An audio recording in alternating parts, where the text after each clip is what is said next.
em rede social, mas sobre isso de utilizar a capacidade do cérebro, aprendizado, eu acho que é interessante falar.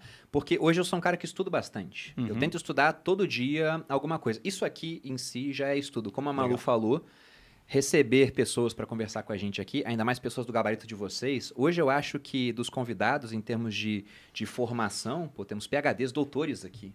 Né? Então, extremamente selecionados. Agradecemos a presença. E aí você aprende muito. Eu acredito que o conhecimento está disperso pela sociedade. A frase que eu mais disse aqui no podcast, embora tenha um momento Sêneca, de frase, acho que essa aqui foi a mais dita. E é sempre bom aprender com outras cabeças. E teve um ponto da minha vida que eu tomei um susto quando eu vi que eu sabia menos do que no passado. Depois que eu me formei na Academia Militar, durante mais ou menos uns 6 meses, a rotina de trabalho estava muito pesada, eu fiquei sem estudar nada.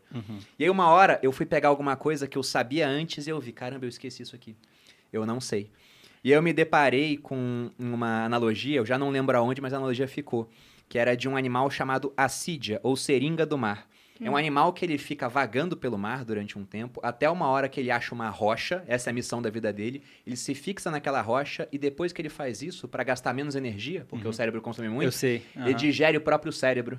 O Bruno já Eu era falou uma isso várias assídia vezes. naquele momento. Ele- Eu falei, Isso é ficou absurdo. na cabeça dele, porque ele falou, eu jamais quero ser essa pessoa, porque eu conheço gente assim, eu não quero ser essa Aquilo pessoa. me deu pavor, assim, eu falei, não, tenho que voltar a estudar, porque eu quero sempre poder olhar para trás e falar, hoje, em termos intelectuais, porque em termos físicos, o decaimento vai vir naturalmente. Intelectual também, né? No futuro isso vai Sim. acontecer, mas eu sempre queria saber mais do que antes. Então, você falou do papel da motivação, essa é a minha motivação para estudar. Você O não quanto quer que ser a uma motivação assídia. é importante nesse processo, porque a motivação vem e vai, né? Exatamente. E é interessante porque, assim, os pacientes que chegam, né, no consultório, por exemplo, da psicologia, né, questionando isso, né? Ah, eu quero estudar, eu quero saber mais, mas, assim, eu não consigo fazer isso, né? E o meu primeiro questionamento é, pra que você quer estudar? Você quer estudar pra quê? Qual é o seu objetivo com isso, né? A mesma coisa para emagrecer também, né? Eu trabalho bastante com emagrecimento no consultório também. Você quer emagrecer pra quê? Qual que é o seu objetivo com isso? Porque se você não tiver um objetivo claro, bem estabelecido, você não vai conseguir manter aquilo, né? Porque você tem que abrir mão de muita coisa para poder alcançar isso, né? Então, se você quer emagrecer, você tem que abrir mão de tomar sorvete até ficar em coma, como o Bruno falou, né? Infelizmente. Infelizmente. Se você quer estudar e ser mais inteligente, enfim, você tem que abrir mão de ir pro shopping com seus amigos, de ir pra festa todo final de semana, né? De, enfim, fazer outras coisas, de dormir, ficar deitado na cama assistindo série, né? Você, ao invés de ficar assistindo série o tempo todo, em algum momento você vai ter que ir, pegar um livro, sentar, estudar, grifar, né? Reler, enfim. Então, isso é difícil, isso é cansativo. É muito mais fácil ser assídia, né? Que chega lá, gruda, come o próprio cérebro e fica lá, né, em estado vegetativo. É muito mais simples, óbvio que é, né? Então, fazer esse esforço contínuo, você só vai fazer se você tiver um motivo claro para isso, né? Se você disser assim, eu vou fazer isso aqui porque o meu objetivo é esse. Então, tá bom, visando esse objetivo, eu consigo, né? Muitas pessoas que estudam de maneira muito sistemática são aquelas que estudam para concurso. Porque elas acabam tendo ali aquilo como objetivo de vida. Né? Então, não faz outra coisa a não ser estudar até passar. Né? Muitas conseguem, algumas não conseguem, enfim. Mas acaba sendo uma motivação muito forte, né? Isso é fundamental. Dentro dessa parte, assim, tipo, tem a motivação, vamos colocar num oposto à procrastinação. Para o cérebro é mais confortável a procrastinação? Olha, procrastinação é uma questão de motivação, né? Procrastinar é você deliberadamente decidir empurrar uma tarefa para frente. E você só vai fazer isso porque você tem alguma questão motivacional te fazendo fazer isso. Geralmente a gente procrastina o quê? Coisas que você não vê nenhum ganho, ou vai exigir muito esforço, ou você não sabe se vai conseguir. São 3 coisas que minam muita motivação.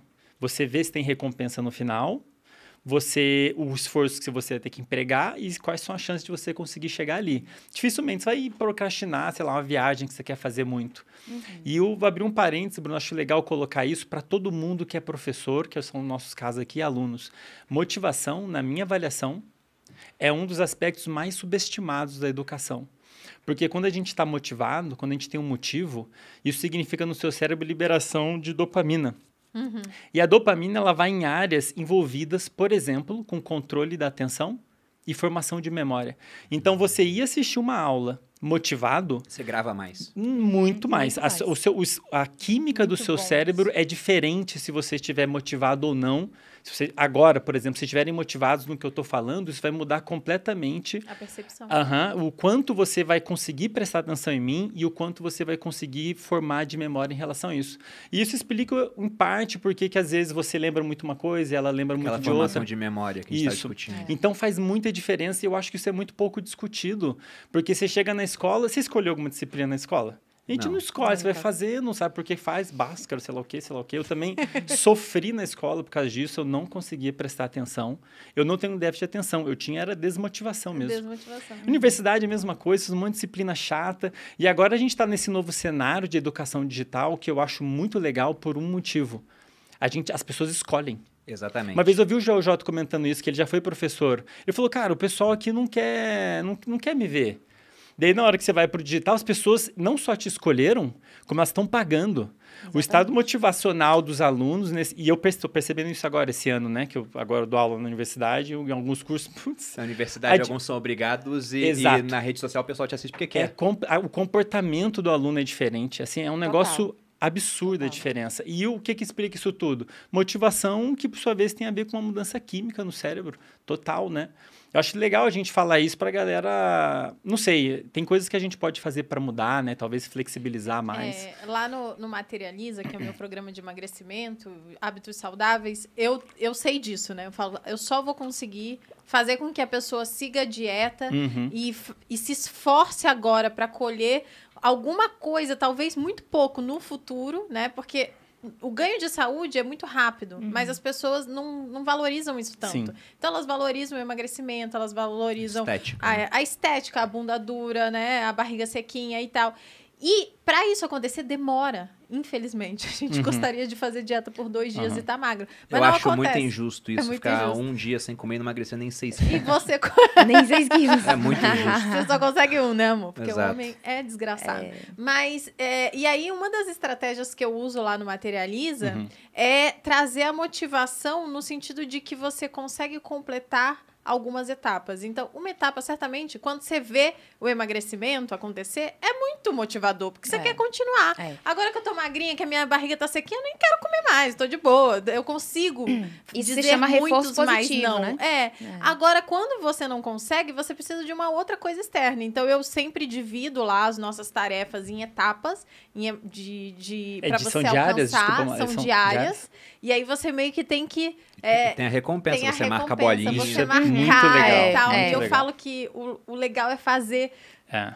Anotar mesmo e tal. Então, lá no Materializa, as pessoas, elas ficam muito motivadas porque, no final do dia, elas querem marcar as bolinhas corretas. Isso é a base da psicologia comportamental, né? Olha, A Malu, ela já aplica a psicologia maravilhoso comportamental. meu programa. Dia 4 de janeiro, abre as inscrições. Anota aí. Me convida que eu vou lá falar de psicologia comportamental já para está eles. convidada, ao vivo. Pronto, ao vivo. Estou me comprometendo. Isso é a base da psicologia comportamental. Por quê? Porque se você quer atingir algum objetivo, né? A história lá do Pavlov, lá que começou, né? A psicologia comportamental começou com a experimentação em animais, Cão né? de Pavlov. Os cães, exatamente. Então, ele começou a parear os estímulos, né? Ele mostrava um pedaço de carne e tocava uma sineta. E aí, com o tempo, o cão, ele não precisava mais de ver o pedaço da carne. Ele bastava tocar a sineta, que ele já salivava, né? Então, quando você faz esse pareamento de estímulos, ou seja, eu consigo fazer essa atividade aqui, e aí eu tenho essa recompensa aqui, né? Que pode ser marcar uma bolinha, que pode ser, enfim, né? Nas crianças, a gente faz muito a estrelinha, né? Se você arrumar seu quarto todos os dias, a gente vai colar uma estrelinha aqui no quadro. Depois, se você tiver 7 estrelinhas, que é a semana toda, daí a gente vai poder ir tomar um sorvete, a gente vai poder ir no cinema, a gente vai poder fazer alguma coisa que você gosta, né? Pra quê? Pra motivar a criança, pra ela ter ali a estrelinha dela colada todo dia e chegar no 7º dia ela poder fazer alguma coisa. A mesma coisa que você faz com seus alunos, né? Sim, exatamente. Todo dia preenche a bolinha. Quando você preencher tantas bolinhas, aí você vai ter direito a ganhar alguma coisa, enfim, a fazer alguma coisa que você gosta, né? Então, essa é a base, assim, né? Nossa, isso facilita demais. Agora, em relação à procrastinação, Bruno, que você falou... em relação à procrastinação que você falou, assim, a gente tem um mecanismo da procrastinação, né? Porque eu tenho uma atividade, como o Andrei falou, né? Chata, ruim, que eu não gosto, burocrática, né? Que eu adio fazer. Então, na hora que eu sei, por exemplo, uma coisa que eu tenho muita dificuldade é imposto de renda. Todo ano eu perco o prazo. Eu queria que a gente adiasse pra sempre. Eu também Eu queria. queria. Mas enfim, todo ano eu perco. Eu acho um absurdo a Receita Federal saber mais da minha vida do que a Malu, por exemplo. É um absurdo. E não é porque eu escondo dela, é porque ela não faz questão de saber quanto de dividendo caiu na vírgula, entendeu? Mas a Receita quer. É. Então, eu sempre perco o prazo, né? E aí, o que que acontece? Eu penso assim, falta uma semana pra eu ter que fazer a declaração. Daí vem uma ansiedade, né? Eu começo a ficar ansiosa. Eu penso, ai meu Deus, eu tenho que fazer. E eu não tenho os papéis, eu não separei as coisas. E aí, quando eu decido. É zero, né? A recompensa é um problema. A recompensa é evitar dano. Evitar Ser dano, preso, sei exatamente. lá. Né? Essa é a E aí, recompensa. quando eu penso, mas ainda falta uma semana, então eu posso fazer amanhã. Daí, o que que acontece? Minha ansiedade diminui. E eu me sinto melhor, temporariamente. Ainda que eu saiba que o mecanismo final disso e o problema que isso vai me gerar se eu realmente não fizer é muito grave. Mas o nosso cérebro, ele quer a recompensa imediata, né? Então, esse é o ponto da procrastinação. Quando eu penso, não, eu posso fazer amanhã, eu não preciso fazer hoje, automaticamente eu me sinto melhor. A minha ansiedade diminui, né? Eu tava num pico de ansiedade, porque eu tinha que fazer aquilo e eu tenho que resolver e Mas aí, quando eu penso, não, amanhã eu faço. Aí, a minha ansiedade diminui e eu deixo pra pensar nisso amanhã de novo, né? Então, eu me sinto melhor. Prazo, no caso. Eu me sinto melhor temporariamente ali.